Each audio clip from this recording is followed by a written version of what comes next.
Thank you, Speaker. My question this morning is to the Minister for Business, Industry and Resources. Minister, Tasmanians are already feeling the impacts of the fuel crisis and escalating cost of living pressures. Liberty Bell Bay is in voluntary administration, and today there's a real and immediate risk of mass job losses, major supply chain losses and a serious hit to the local economy if a buyer is not secured and fast. We acknowledge your government has taken steps to support Liberty Bell Bay, including securing a shipment of ore and meeting with workers, unions, and I acknowledge the AWU here today, and our federal colleagues. But this uncertainty has now reached a critical point. We're keen to understand where you're at, and that matters. Of course, we're also asking the questions of key federal ministers. But Minister, what is the state government doing? What capacity is there to help bridge Liberty Bell Bay to a buyer, to keep workers paid and to keep regional jobs in the community? Honourable Minister for Business, Industry and Resources.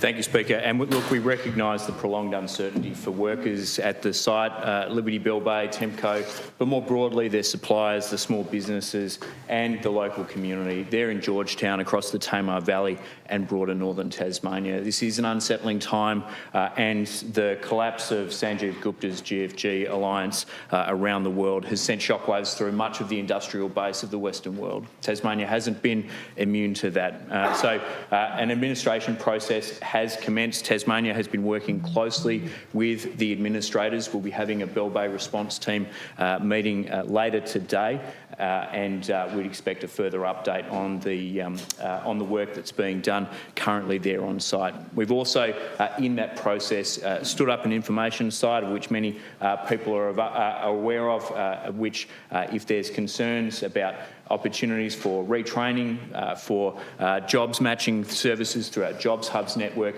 or even mental health support, because this can be a difficult time, regardless of your circumstances, when things are so unsettled. So we continue to work closely with them on the key thing that will provide a future for the Bell Bay site is finding a buyer who wants to invest in that facility, whether that is a business that's committed to manganese smelting there on site, and many interested parties have provided an expression of interest into the administrator's process on that process already.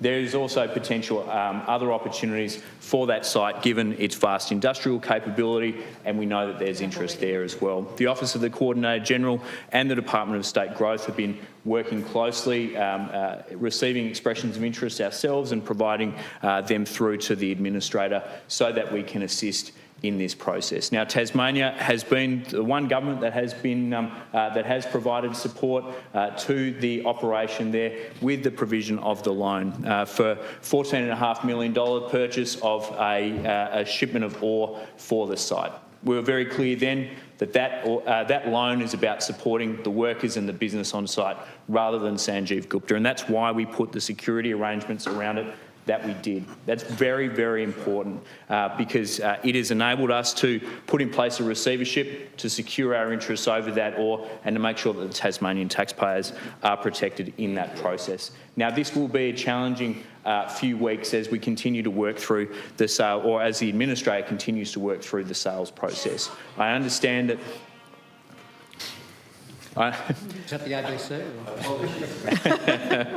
I understand that the federal government is being closely engaged, and we speak regularly with local representatives from the federal government and also Minister Tim Ayres. I understand that the Premier has been heavily involved with Mr Ayres and the Prime Minister in those meetings as well. It's too early for us to say what the federal government... Supplementary question. Thank you, Speaker. Specifically, Minister, the question was about the state's capacity to help bridge towards a buyer. Obviously, the best outcome for the site is a buyer. Every job loss means less income for Tasmanians, less spending in local businesses and more pressure in the regional community. Is there capacity to use the unspent funds that were allocated to the purchase of ore to protect the regional jobs, workers and their families?